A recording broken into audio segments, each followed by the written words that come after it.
At least 10 people died and 3 others were missing after Typhoon Goni, the world's strongest typhoon this year, barreled through the south of the Philippines' main island on Sunday, an initial government report showed.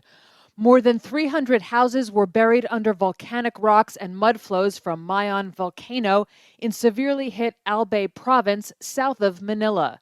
Storm surges hit some coastal towns while rivers overflowed and dikes were destroyed.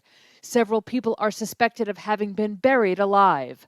Over 390,000 people had fled to safer ground, including more than 345,000 to evacuation centers, raising concerns about compliance with coronavirus-related health protocols. President Rodrigo Duterte was said to be monitoring the government's disaster response from his southern hometown of Davao City.